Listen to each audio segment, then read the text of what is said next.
चलिए, तो आज हम लोगों को हिमालय पर्वत देखना है। इसके पहले वाले क्लास में हम लोगों ने क्लासिफिकेशन किया था हिमालय का जो वर्गीकरण है वो हम लोगों ने समझ लिया था किस प्रकार से हिमालय को कितने भागों में क्लासिफाई किया गया है। तो हिमालय को हम लोगों ने क्या देखा कि 4 भागों में बांटा गया है, ये हम लोगों ने समझ लिया है कि ट्रांस हिमालय, वृहद हिमालय, लघु हिमालय और शिवालिक श्रेणी या फिर बाह्य हिमालय। तो इस प्रकार से 4 भागों में हिमालय को बांटा गया है, ये हम लोगों ने पिछले वाले क्लास में समझ लिया है। ठीक है, देखो तो यहाँ पर हम लोगों ने कहाँ कहाँ पे देखा था, ये 4 हिमालय मतलब 4 भागों में बांटा गया है। तो ये वाला हिस्से में जो हमको हिमालय देखने को मिल रहा है इसको ट्रांस हिमालय बोलते हैं। ठीक है, ये क्या चीज़ है, ये ट्रांस हिमालय है। और ट्रांस हिमालय के अंतर्गत हम लोगों ने 4 श्रेणियों के बारे में बात किया था, काराकोरम श्रेणी, लद्दाख श्रेणी, जास्कर श्रेणी और कैलाश श्रेणी। इस प्रकार से 4 श्रेणियों के बारे में हम लोगों ने यहाँ पर ट्रांस हिमालय के अंतर्गत डिस्कस किया था। ठीक है, यहाँ पर ध्यान से देखेंगे तो ट्रांस हिमालय के अंतर्गत ये 4 श्रेणियों को हम लोगों ने बात किया है। ये ठीक, काराकोरम है, लद्दाख है, जास्कर है, कैलाश है। इसके बाद यहाँ पर जो वृहद हिमालय है, ठीक है, वृहद हिमालय कहाँ है, ये वाला जो हिस्सा है ये वृहद हिमालय यहाँ पर लिखा हुआ है, ग्रीन कलर में आपको जो दिखाई दे रहा है ये वृहद हिमालय है। पूरा यहाँ से लेकर यहाँ तक है ना, मतलब ये वाले पॉइंट से लेकर के पूरा ये वाले पॉइंट तक, मतलब यहाँ पर जम्मू कश्मीर से लेकर के यहाँ पर अरुणाचल प्रदेश तक। ठीक है, तो जम्मू कश्मीर से लेकर अरुणाचल प्रदेश तक यहाँ पर जो वृहद हिमालय है वो फैला हुआ है। इसके बाद यहाँ पर हम लोगों ने लघु हिमालय देखा था, मध्य हिमालय, लेसर हिमालय इसको कहते हैं। इसी लेसर हिमालय में 3 श्रेणियाँ आती हैं, एक पीर पंजाल है, एक धौलाधार है, एक महाभारत श्रेणी है। तो 3 श्रेणियाँ इसके अंतर्गत शामिल है। कौन कौन सा, यहाँ पर ये जो श्रेणी है इसको बोलते हैं पीर पंजाल, यहाँ पर ये जो श्रेणी है इसको बोलते हैं धौलाधार, यहाँ पर ये जो श्रेणी है इसको क्या बोलते हैं, महाभारत। तो इस प्रकार से हिमालय पर्वत को हम लोगों ने, मतलब हिमालय पर्वत में यहाँ पे हम लोगों ने मध्य हिमालय के अंतर्गत ये 3 श्रेणियों को भी हम लोगों ने देखा। और लास्ट में यहाँ पर शिवालिक श्रेणी था। ठीक है, यहाँ पर लास्ट में क्या था, ये शिवालिक श्रेणी है। शिवालिक या फिर इसी को क्या बोलते हैं, बाह्य हिमालय बोलते हैं, आउटर हिमालय बोलते हैं। तो इस प्रकार से इसका अलग अलग नाम है। तो ये 4 भागों में हम लोगों ने हिमालय को बांटा और इनके अंतर्गत जैसे कि ट्रांस हिमालय पर 4 भाग और है, लघु हिमालय के अंतर्गत 3 भाग और है, इस प्रकार से। तो ये हम लोगों ने पिछले क्लास में भी डिस्कस किया हुआ था। अब आज हमको हिमालय का और डिटेल में समझते हुए आगे बढ़ना है। देखिए, तो इस प्रकार से ये हिमालय है, इसको हिमालय को ध्यान से देखेंगे तो इधर इसकी चौड़ाई ज़्यादा है, इधर इसकी चौड़ाई धीरे धीरे कम होते जाती है। इसी प्रकार से मैंने आपको समझाया हुआ था, तो इधर चौड़ाई क्या होती जा रही है, कम होते जा रही है, लेकिन इधर ऊंचाई बढ़ते जाती है। ऐसे ऊंचाई क्या होती जाती है, इधर बढ़ते जाती है। ऐसे जैसे जैसे हम यहाँ पर पश्चिम से पूर्व की ओर जाएंगे, मतलब कि पश्चिम से पूर्व की ओर इस प्रकार से बढ़ेंगे, हिमालय की ऊंचाई बढ़ती है लेकिन चौड़ाई कम होती जाती है। इसीलिए हम लोग देखते हैं कि यहाँ पर नेपाल में माउंट एवरेस्ट है। विश्व की सबसे ऊंची चोटी कौन सी है, माउंट एवरेस्ट। नेपाल और तिब्बत वाले क्षेत्र में है, नेपाल में आता है वो। ठीक है, बॉर्डर में है रहने को। तो ये ऐसा कुछ है। अब हमको इसी जो हिमालय जो देखे हैं इनमें एक एक हिमालय को विस्तार से हमको समझते हुए जाना है। जैसे कि यहाँ पर ये जो क्या है, ट्रांस हिमालय। इस ट्रांस हिमालय में पहला क्या था, काराकोरम श्रेणी है। तो इस काराकोरम श्रेणी के बारे में हमको पहले बात करना है। काराकोरम श्रेणी में और क्या क्या विशेषताएं हैं इसको हमको यहाँ पर देखना है। हालांकि मैं चाहूँ तो यहाँ आपको इस प्रकार से इनका डिटेल में यहाँ पर लिखा हुआ है, इसको भी मैं डायरेक्ट बता सकता हूँ, लेकिन इसमें हमको टाइम वेस्ट नहीं करना है। इसमें आपको समझ तो आ जाएगा लेकिन चीज़ें लंबे समय तक याद नहीं रहेंगी। आपको मैं सीधा मैप में समझाते हुए जाऊँगा। आप चाहें तो बाद में इसको रीड कर लेंगे, एक एक बार इसको सिंपल पढ़ करके आगे निकल जाएंगे, या फिर इसका मैं आपको नोट्स दे दूँगा, उसको आप लोग पढ़ करके आगे उसको देख सकते हैं। ठीक है, तो यहाँ पर हमको क्या ध्यान देना है कि ये जो ट्रांस हिमालय है, सबसे पहले ट्रांस हिमालय को देखेंगे। ट्रांस हिमालय के बाद में फिर और अन्य जो हिमालय इधर वृहद हिमालय, मध्य हिमालय, शिवालिक, इनको देखना है। अब देखिए ट्रांस हिमालय को ध्यान से। अब एग्जाम में बहुत सारा यहाँ से क्वेश्चन बनता है ना, तो आपको ये नहीं सोचना है कि सर क्या पढ़ा रहे हैं, क्यों पढ़ा रहे हैं, ऐसा टाइप का आपको दिमाग में नहीं लाना है। हर एक पॉइंट यहाँ पर जो भी मैं बताते जा रहा हूँ, हर एक पॉइंट से एक एक क्वेश्चन बनने की संभावना रहती है। ठीक है, मतलब कि बहुत इंपॉर्टेंट जितना भी यहाँ पर फैक्ट मैं आपको बताने वाला हूँ वो। तो देखो ये जो काराकोरम श्रेणी है, काराकोरम श्रेणी के बारे में क्या आपको याद रखना है। तो काराकोरम श्रेणी को एक तो क्या क्या बोलते हैं, इसको एशिया की रीढ़ की हड्डी भी कहते हैं। ठीक है, काराकोरम श्रेणी क्या बोलते हैं, एशिया की रीढ़ की हड्डी कहते हैं। इसी को कृष्णगिरी पर्वत के नाम से भी जानते हैं। ठीक है, काराकोरम श्रेणी को क्या बोलते हैं, कृष्णगिरी पर्वत के नाम से भी जाना जाता है। तो ये 2 पॉइंट आप लोग अच्छे से याद रखेंगे कि एशिया की रीढ़ की हड्डी भी बोलते हैं, इसी को कृष्णगिरी पर्वत के नाम से भी जाना जाता है। अब इसका देखिए काराकोरम श्रेणी के बारे में। अब जो एग्जाम में पूछे जाने वाले जो क्वेश्चन होते हैं उसको ध्यान यहाँ देना है। तो यहाँ पर एक माउंटेन है, मतलब एक पर्वत है इस प्रकार से, ये कुछ इस प्रकार से, यहाँ पर एक पर्वत इस प्रकार से है।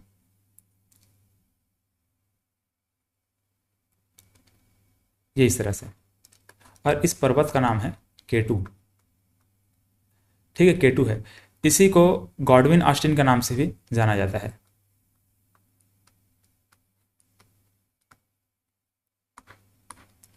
गॉडविन ऑस्टिन के नाम से भी इसको जानते हैं।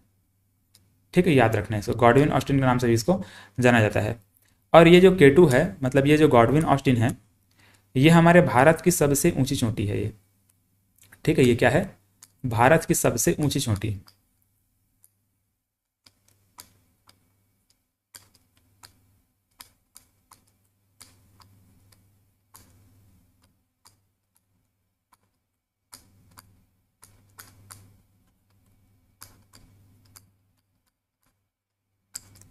ठीक है, इस पॉइंट को आप लोग अच्छे से याद रख लीजिए।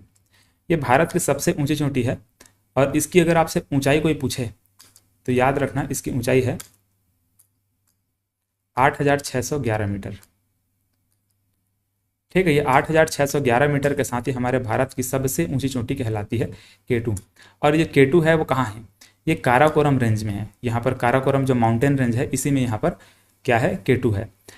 तो ये काराकोरम पर्वत श्रेणी में यहाँ पर हमारा ये केटू मिल गया। भारत की जो सबसे ऊंची चोटी है इसको कहा जाता है ना, ये केटू इस प्रकार से। चलिए अब दूसरा पॉइंट देखिए यहाँ पर। दूसरा पॉइंट यहाँ पर ध्यान देना है कि इस वाले क्षेत्र में ऐसे एक ग्लेशियर है। ठीक है, यहाँ पर एक बड़ा सा ग्लेशियर है जिसका नाम है सियाचिन ग्लेशियर।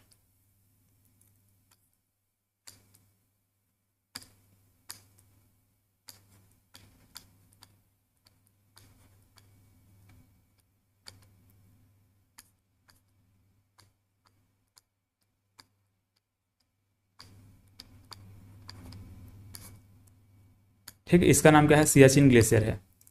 और ये हमारे भारत का सबसे बड़ा ग्लेशियर है। ठीक है, ये हमारे भारत का सबसे बड़ा ग्लेशियर है। सबसे बड़ा मतलब कि सबसे लंबा ग्लेशियर इसको बोलेंगे। भारत का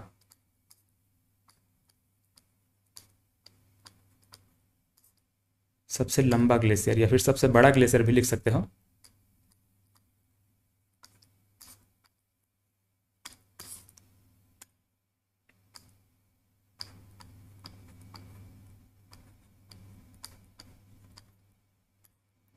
ठीक है, भारत का सबसे लंबा ग्लेशियर है ये। इसकी लंबाई पूछेगा कोई तो 76 किलोमीटर बताना है। ठीक है, 76 किलोमीटर क्या बताना है? इसका लंबाई बताना है। चलिए, दो पॉइंट हम लोग यहाँ पर अच्छे से समझ लिए। अब यहाँ पर कुछ कुछ और भी ग्लेशियर हैं जिसका नाम मैं यहाँ पर लिखवा देता हूँ, हालांकि वो सब उतना इंपॉर्टेंट नहीं है ना। जैसे कि यहाँ पर इसी जो काराकोरम रेंज है, इसमें एक और ग्लेशियर है जिसको बोलते हैं हिस्पर। ठीक है, इसको मैं सिंपल शॉर्ट फॉर्म में लिख दे रहा हूँ, आप लोग इसको डिटेल में बाद में लिखते रहिएगा। ठीक है, यहाँ पर जो ग्लेशियर है उसको हिस्पर बोलते हैं। यहाँ पर एक और ग्लेशियर है, इसको बियाफो बोलते हैं, हिस्पर बियाफो। और यहाँ पर एक और ग्लेशियर मिलेगा, इसका नाम है बालतोरा। ठीक है, तो यहाँ पर हम लोगों ने क्या देखा? एक हिस्पर है, एच से क्या रहेगा? हिस्पर रहेगा, हिस्पर है। बी से रहेगा बियाफो,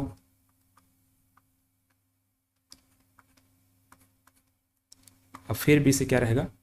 हिस्पर बियाफो, फिर रहेगा बालतोरा।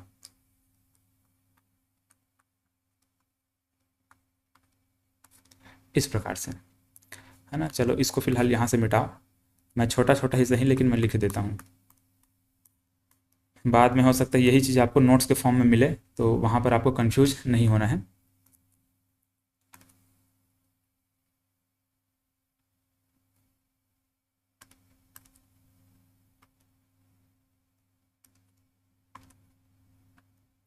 थोड़ा सा टाइम टेकिंग रहेगा क्लास, लेकिन आपको बहुत ध्यान से और बहुत आराम से इसको समझते हुए जाना है, क्योंकि बहुत इंपॉर्टेंट टॉपिक है ये। इसको मैं इतना मतलब जल्दी जल्दी नहीं पढ़ा सकता, इसको बहुत विस्तार से ही पढ़ाऊँगा मैं। तो यहाँ पर ये हिस्पर है, ये रहेगा बियाफो,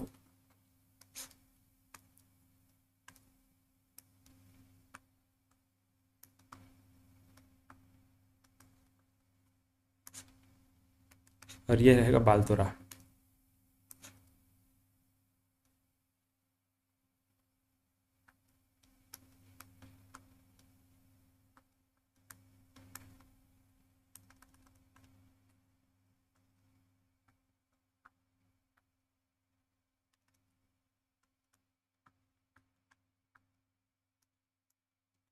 ठीक है, तो हिस्पर बियाफो बालतोरा, और यहाँ पर एक क्या चीज़ है? सियाचिन है।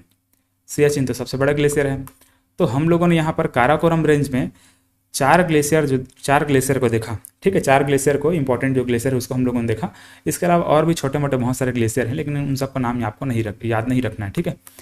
यहाँ पर आप चाहें तो चारों का नाम इस प्रकार से देखो, यहाँ पर क्या लिखा हुआ है, HBBS, हिस्पर, बियाफो, है ना, ये हिस्पर है, ये बियाफो है, और ये बाल्तोरा है, और ये सियाचिन है। तो हिस्पर, बियाफो, बाल्तोरा, सियाचिन, इस प्रकार से चारों का नाम एक साथ ऐसे याद रख सकते हैं, HBBS, ठीक है। और यहाँ पर हमारा क्या चीज़ है, K2 है। K2 मतलब कि गॉडविन ऑस्टिन भारत का सबसे ऊंची चोटी है। तो इस प्रकार से यहाँ पर काराकोरम रेंज में ये सब चीज़ें यहाँ पर हमको देखने को मिलती हैं। अब देखिए यहाँ पर ये लद्दाख श्रेणी वगैरह को देखना है, लेकिन लद्दाख श्रेणी वगैरह को देखने से पहले यहाँ पर कुछ चीज़ें और इधर समझते हैं इसको।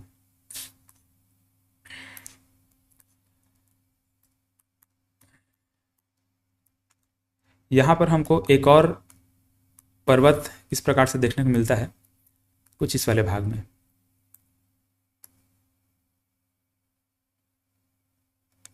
ठीक, इसका नाम है राकापोसी। इसको राकापोसी के नाम से जाना जाता है।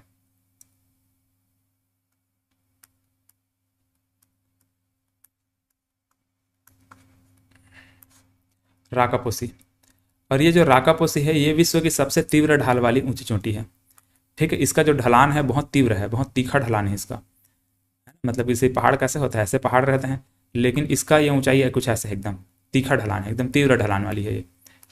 तो ये जो राकापोसी है इसको हम क्या लिखेंगे कि विश्व की सबसे तीव्र ढाल वाली ऊंची चोटी है ये।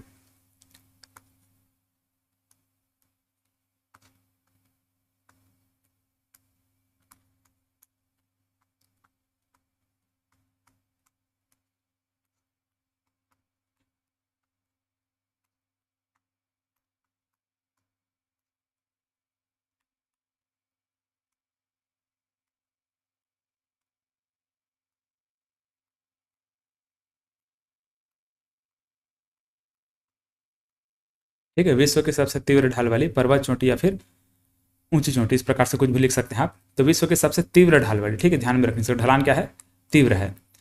गाडविन ऑस्टिन के बारे में हम लोगों ने क्या देखा कि भारत की सबसे ऊंची चोटी था। ग्लेशियर के बारे में, मतलब सियाचिन ग्लेशियर के बारे में हम लोगों ने क्या देखा कि ये भारत का सबसे लंबा ग्लेशियर था। तो इस प्रकार से सबका अपना अपना एक एक इंपॉर्टेंट जो फैक्चुअल चीज़ें हैं उसको आपको ऐसे ही याद रखना है, ठीक है। इसके बाद देखिए अब और हम लोग थोड़ा नीचे आते हैं तो यहाँ पर हमको फिर एक पर्वत देखने को मिलता है, ये वाले क्षेत्र में, है ना, कुछ इस पर, ये वाले पॉइंट पर हमको ऐसे देखने को मिलता है। ये लगभग लद्दाख रेंज और यहाँ पर जो काराकोरम रेंज है उसके आसपास में है ना, कुछ ऐसे, मतलब ये मान सकते हैं ये लद्दाख रेंज के आसपास में है। तो ये जो है ये पर्वत का नाम है नंगा पर्वत, ठीक, इसका नाम क्या है, नंगा पर्वत।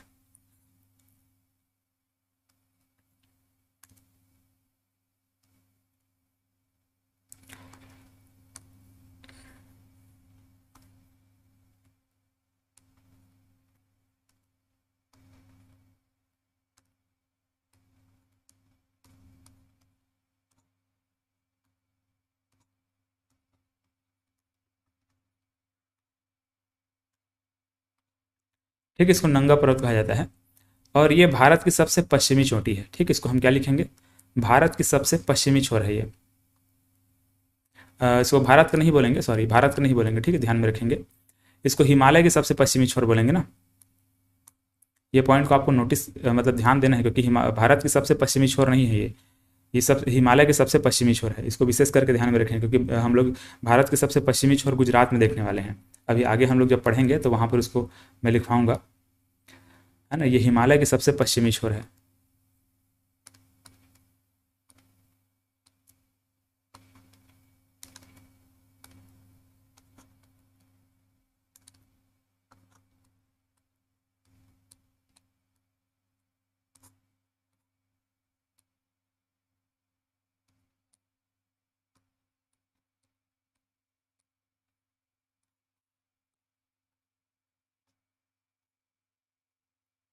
ऐसे हिमालय की क्या है ये, पश्चिमी चोटी है।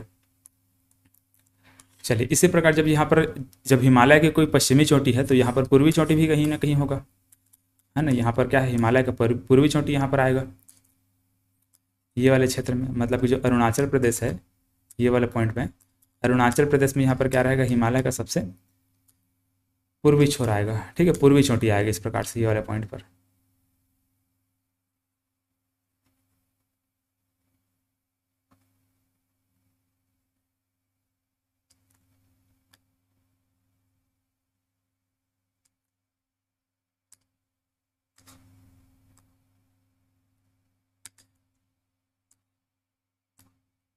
और इसका नाम क्या है, इसका नामचा बरवा है, ठीक है, इसको क्या बोलते हैं, नामचा बरवा बोलते हैं।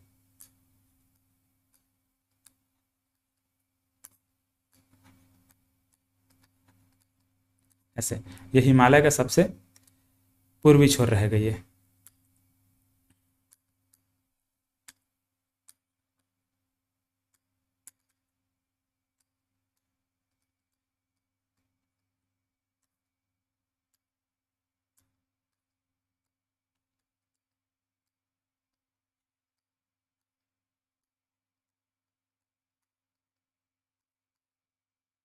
ऐसे हिमालय का सबसे पूर्वी चोटी के नाम से इसको जाना जाता है, ठीक है, नामचा बरवा को। चलिए ये दोनों को याद रखेंगे, इधर क्या है, नंगा पर्वत है और यहाँ पर क्या है, नामचा बरवा है, ठीक है, नामचा बरवा और नंगा पर्वत देख लिए दोनों को। अब इसके बाद देखिए और आगे यहाँ पर, अब यहाँ पर देखो जितने भी जो नदियाँ हैं उसको ध्यान देना है ना, मतलब सभी नदी को ध्यान नहीं देना है, जो इंपॉर्टेंट हमारे लिए है उसको ध्यान देना है। तो यहाँ पर जैसे कि आप देख रहे हो ये कैलाश नदी, तो कैलाश नदी में एक पॉइंट है, ये कुछ इस वाले जगह में एक यहाँ पर झील है, ठीक है, मानसरोवर झील, आप लोग नाम सुने होंगे। तो ये जो मानसरोवर झील है, इस मानसरोवर झील से एक नदी निकलती है, ठीक है, इस मानसरोवर झील से एक नदी निकलती है जिसका नाम है सिंधु नदी, ठीक है, ये वाले पॉइंट से। तो यहाँ से एक नदी निकलेगी, ऐसे नदी निकल कर इधर आगे बढ़ती है इस तरह से,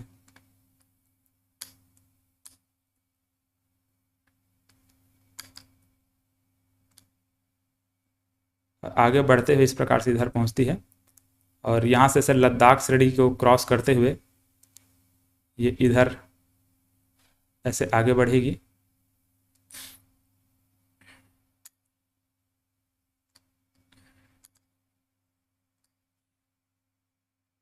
ठीक है, यहाँ लद्दाख श्रेणी को ऐसे काटते हुए इधर ऐसे आगे बढ़ती है और ये कुछ इधर ऐसे बहते हुए अरब सागर में चली जाती है, ठीक है। इस नदी का नाम है सिंधु नदी, ठीक है, नदी को ध्यान में रखें, क्या है नदी का नाम, सिंधु नदी है।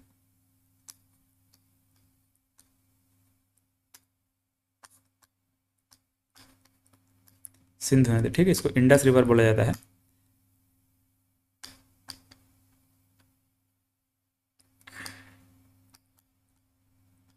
इस प्रकार से इंडस रिवर, ठीक है, सिंधु नदी। तो ये जो सिंधु नदी है, आप यहाँ पर ध्यान से इसको देखेंगे तो सिंधु नदी का उद्गम स्थल कहाँ है, मतलब कहाँ से निकली है। सिंधु नदी जो है वो निकली है मानसरोवर झील से, है ना, मानसरोवर झील कैलाश पर्वत, मतलब कि जो कैलाश पर्वत है, इस कैलाश पर्वत में मानसरोवर झील है, इस मानसरोवर झील से ये निकली है, मानसरोवर।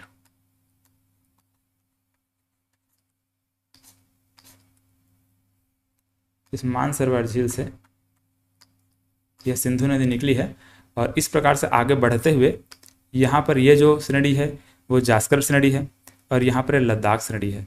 तो लद्दाख श्रेणी और जास्कर श्रेणी के मध्य यहाँ पर प्रवाहित होते हुए आगे बढ़ती है, ठीक है, और यहीं पर जो लद्दाख की राजधानी है लेह, ये वाले पॉइंट पर, ठीक है, वहीं पर लेह है, ठीक है, आगे हम लोग उसको और देखेंगे। तो ये वाले पॉइंट पे क्या है, लेह है, लेह मतलब कि लद्दाख की राजधानी है इस वाले पॉइंट पर, सिंधु नदी किनारे। अब यहाँ पर एक पॉइंट ऐसा है जहाँ पर जो सिंधु नदी है वो लद्दाख नदी को काटते हुए आगे बढ़ी है, ठीक है, ध्यान से देखेंगे तो ये जो लद्दाख रेंज है, ठीक है, यहाँ पर लद्दाख नदी है, इस लद्दाख नदी को सिंधु नदी के आगे है, ठीक है, इस लद्दाख नदी को सिंधु नदी इस वाले पॉइंट पर काटते हुए आगे ऊपर की ओर बढ़ी है, ठीक है, इस वाले पॉइंट पर काटते हुए, ठीक है, ये वाले पॉइंट पर। तो ये जो पॉइंट है उसको आपको याद रखना पड़ेगा क्योंकि ये एग्जाम में पूछे जाने की संभावना है, बुक में बहुत अच्छे से इसको दिया रहता है। ये जो जगह है जहाँ पर लद्दाख नदी को सिंधु नदी काटती है, इस जगह का नाम है बुंजी, ठीक है, इसको क्या बोलते हैं, बुंजी बोलते हैं, बुंजी, ठीक है। और यहाँ पर जब ये लद्दाख से नदी को जब ये सिंधु नदी काटती है तो गहरा खाई बन जाता है, गहरा खाई जैसा बन जाता है, मतलब कि पहाड़ को अगर बीच से काट दिया जाए तो गहरा गड्ढा बन जाएगा, वहाँ पर एकदम खाई जैसा बन जाएगा, तो उसी को गॉर्ज के नाम से जानते हैं, ठीक है, उसको गॉर्ज बोलते हैं।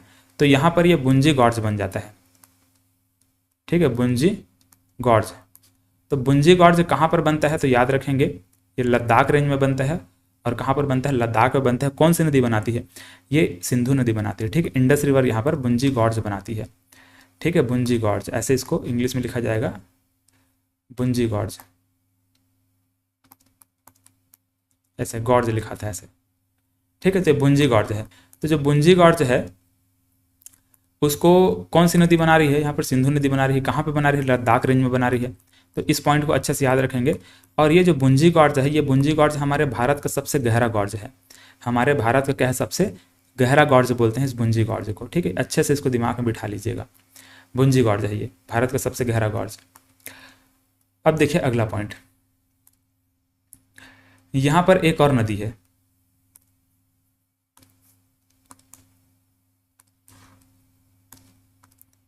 ठीक है। यहाँ पर एक और इस प्रकार से एक नदी बहते हुए इस प्रकार से यहाँ पर आती है और ये जाकर के सिंधु नदी में मिल जाती है।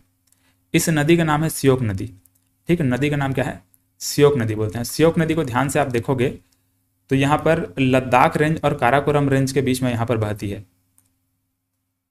ठीक है। श्योक नदी किसके किसके बीच में बह रही है, तो लद्दाख से नदी और काराकोरम के नदी के बीच में यहाँ पर श्योक नदी बहती है।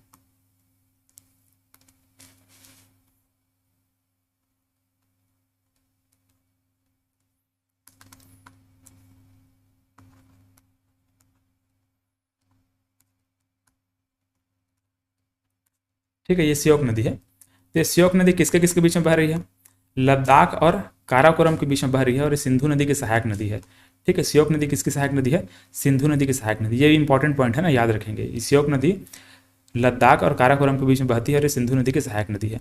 अब इसके बाद एक और पॉइंट याद रखेंगे, इससे एग्जाम में क्वेश्चन बन चुका है इसलिए इसको बताना जरूरी है। यहाँ पर जो हम लोग सियाचिन ग्लेशियर देखें ना, इस सियाचिन ग्लेशियर से एक नदी और निकलती है इस प्रकार से, और ये आगे बढ़ते हुए इस प्रकार से जा करके श्योक नदी से मिल जाती है।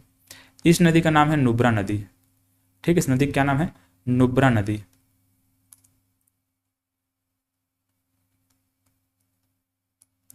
नुब्रा नदी ये कुछ ऐसे। और नुब्रा नदी यहाँ पर नुब्रा घाटी से बहते हुए जाती है, ठीक है। नुब्रा वैली इसको बोलेंगे, ठीक है। नुब्रा घाटी से बहते हुए आगे बढ़ती है नुब्रा नदी। तो ये एग्जाम में पूछा गया था कि जो सियाचिन ग्लेशियर है उसके किस दिशा में है नुब्रा वैली, ठीक है। सियाचिन ग्लेशियर के जस्ट दक्षिण में देखोगे तो यहाँ पर नुब्रा वैली है, ऐसे टाइप एक प्रश्न बना हुआ था, इसीलिए यहाँ पर इसको बताना जरूरी है। तो यहाँ पर जैसे कि हम लोगों ने क्या देखा कि एक तो सिंधु नदी यहाँ पर देख लिया, लद्दाख और यहाँ पर जास्कर के बीच में बहती है। इसके बाद यहाँ पर हम लोगों ने क्या देखा कि जो श्योक नदी है वो काराकोरम और लद्दाख के बीच में बहती है। फिर जो नुब्रा नदी है वो सियाचिन ग्लेशियर से निकलती है। सियाचिन ग्लेशियर ये पिघल पिघल करके यहाँ पर नदी बनती है, नुब्रा नदी बनती है। नुब्रा नदी जाकर किससे मिल जाती है, श्योक नदी मिल जाती है, और श्योक नदी फिर जाकर के सिंधु नदी मिल जाती है।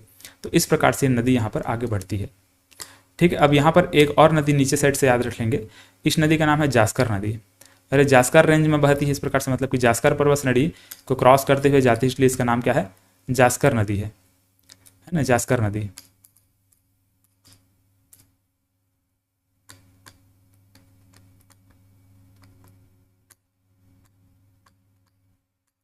जास्कर नदी, ठीक है। तो यहाँ पर हम लोगों ने मुख्य मुख्य जो नदियाँ हैं ये सबको हम लोगों ने देखा। तो यहाँ पर ध्यान देंगे तो ये जो ट्रांस हिमालय था, ये ट्रांस हिमालय के बारे में हम लोगों ने बहुत सारा फैक्ट यहाँ पर हम लोगों ने देख लिया। सबसे ज़्यादा इंपॉर्टेंट यहाँ पर काराकोरम नदी है ना। काराकोरम नदी, इसको एशिया की रीढ़ की हड्डी भी कहते हैं, इसी को कृष्णगिरी पर्वत के नाम से भी जाना जाता है ना। इस प्रकार से मैंने आपको बताया।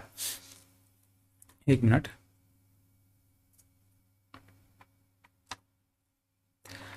ठीक है। तो हम लोगों ने काराकोरम रेंज के बारे में क्या देखा, इसी को कृष्णगिरी पर्वत बोलते हैं।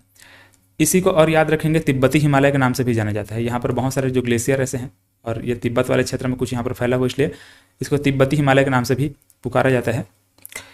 चलिए, इसमें और हम लोगों ने क्या देखा कि इसी में एक केटू है ना, इस वाले पॉइंट पर एक केटू है, ये भारत की सबसे ऊंची चोटी के नाम से इसको जाना जाता है। इसी में यहाँ पर एक राकापोसी है, ये विश्व की सबसे तीव्र ढाल वाली एक ऊंची चोटी है। इसी में बहुत सारे ग्लेशियर हैं, हिस्पर, ब्याफो, बाल्तोरा, सियाचिन, ये सभी ग्लेशियर इसी में हैं। इसी को मतलब एशिया की रीढ़ की हड्डी बोलते हैं ना, इसको मैं पहले भी बता चुका हूँ आपको। काराकोरम नदी क्या बोलते हैं, एशिया की रीढ़ की हड्डी इसको कहा जाता है, काराकोरम रेंज को। चलिए, तो ट्रांस हिमालय के बारे में यहाँ पर तो हम लोगों ने समझ लिया। अब इसके बाद देखो यहाँ पर मानसरोवर झील में और एक दो पॉइंट है, इसको भी याद रखना पड़ेगा। जैसे कि मानसरोवर झील के आसपास में, मतलब यहाँ पर जो कैलाश नदी है, इसी कैलाश श्रेणी में एक दो पॉइंट और हमको याद रखना पड़ेगा। जैसे कि यहाँ पर देखो एक पॉइंट यहीं पर, मतलब कि जहाँ पर मानसरोवर ग्लेशियर है ना, उसी के पास में एक और छोटा सा ग्लेशियर है ऐसे। ये जो ग्लेशियर है इसका नाम है राकसताल, ठीक है, राकसताल, आगे मैं लिखूंगा इसको। तो इस राकसताल से एक नदी और निकलती है कुछ इस प्रकार से, और नदी बहते हुए इस प्रकार से इधर बहती है, और ये आगे बढ़ करके यहाँ पर सिंधु नदी से जाके मिल जाएगी, ये कुछ ऐसे, ठीक है। इस नदी का नाम है सतलज नदी, इसका नाम है सतलज नदी।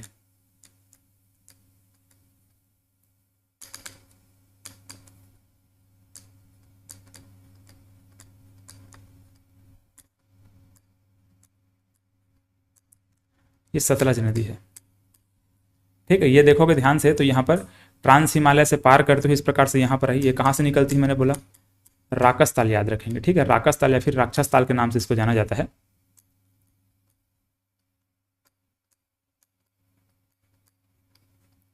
ये ऐसे, जब हम लोग नदी पढ़ेंगे तो इसको हम लोग और डिस्कस करेंगे, है ना। तो राकसताल जो झील है वहाँ से निकलती है। अब ये नहीं सोचना है कि सर आप नदी पर्वत पहाड़ सब को एक ही में बता दे रहे, वैसे नहीं सोचना है, क्योंकि यहाँ से आपस में लिंक करके क्वेश्चन बनाया जाता है, इसीलिए यहाँ पर ऐसे बताना बहुत ज़रूरी है ना। इसको जिस हिसाब से बता रहा हूँ उस हिसाब से आपको पढ़ना होगा।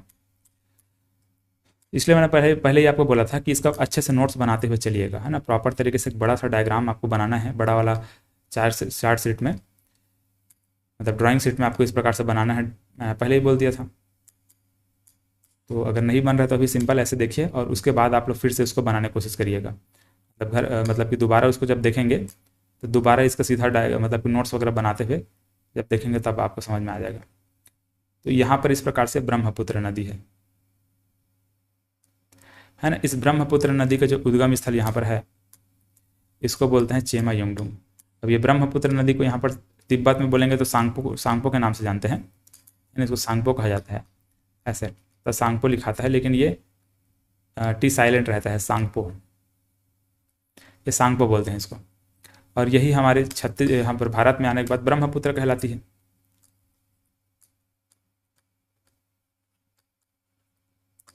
ब्रह्मपुत्र के नाम से इसको जाना जाता है।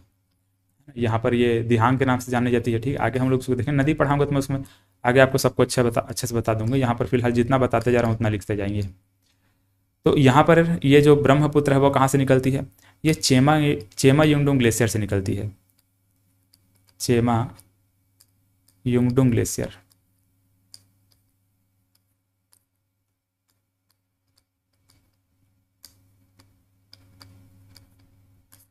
चेमा युंगडुंग ग्लेशियर से निकलती है, या फिर छोटा छोटा और यहाँ पर ग्लेशियर है, मतलब कि 2-3 ग्लेशियर, जैसे कि गूगल में सर्च करेंगे ना, ओरिजिन ऑफ सांगपो रिवर ऐसे लिख करके सर्च करेंगे तो वहाँ पर ये आपको चेमा युंगडुंग ना दिखा के कुछ हो सकता है कुछ और ग्लेशियर दिखाए, ठीक है। तो उसमें आपको जैसे कन्फ्यूज नहीं होना है, वो मतलब कि आपको 3-4 ग्लेशियर यहाँ पर है, 3 ग्लेशियर हम लोग देखते हैं, ठीक है। फिलहाल तो उसका नाम ऐसे कुछ ए से नाम है, ठीक है, उसका ए से नाम है, और एक के से ऐसे कुछ नाम है, अंसी ऐसे कुछ नाम है उसका, अंसी, और के से कुबा ऐसे कुछ उसका नाम है। तो 3 ग्लेशियर यहाँ पर है, तीनों पिघल करके ऐसे यहाँ पर ये ब्रह्मपुत्र नदी बनती है, ठीक है। ये इधर बहती है, ये नदी किधर बहती है, इधर बहती है, और ये नदी किधर जा रही है, उधर जा रही है।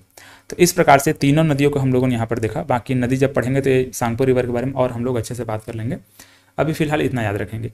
तो मानसरोवर झील के पास में 3 नदियों को यहाँ पर ध्यान से देखोगे तो 3 नदी निकल रही है। एक तो चेमा युंगडुंग ग्लेशियर से यहाँ पर ये जो सांगपो रिवर है वो निकल रही है, राकसताल के आसपास से ये सतलज नदी निकल रही है, और यहाँ पर यहाँ पर मानसरोवर झील के पास से यहाँ पर सिंधु नदी निकल रही है, ठीक है, इंडस रिवर निकल रही है।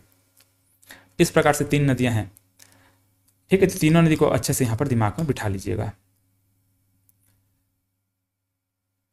चलो, तो ये हम लोगों ने अभी ये तो ट्रांस हिमालय है ना, ये ट्रांस हिमालय के बारे में बहुत डिटेल में जितना बताना चाहिए था उतना मैंने बता दिया। अब देखो इसके बाद हम लोग यहाँ पर नीचे के जो भी इधर है, जैसे कि यहाँ पर ये बृहद हिमालय है, यहाँ पर ये वाला जो मध्य हिमालय है, मध्य हिमालय में आपका पीर पंजाल है, धौलाधार है, महाभारत श्रेणी है, अलग अलग श्रेणियाँ हैं। तो इन श्रेणियों को भी हमको बहुत डिटेल में समझना है। लेकिन यहाँ पर जो ट्रांस हिमालय था उसको हम लोगों ने कंप्लीट किया। अब अगले क्लास में क्या करेंगे, यहाँ पर जो बृहद हिमालय, मध्य हिमालय और शिवालिक श्रेणी, इनके बारे में बात करेंगे, ठीक है। एक ही क्लास में अगर सबको बता दूंगा तो आपको समझने में भी दिक्कत होगा और मुझे समझाने में भी दिक्कत होगा, है ना। तो इसलिए अगले क्लास में इसको बाकी जो भी बचा हुआ इसमें डिटेल है उसको समझेंगे हम लोग। चलिए, तो आज की क्लास में बस इतना ही, मिलते हैं अगले क्लास में। धन्यवाद।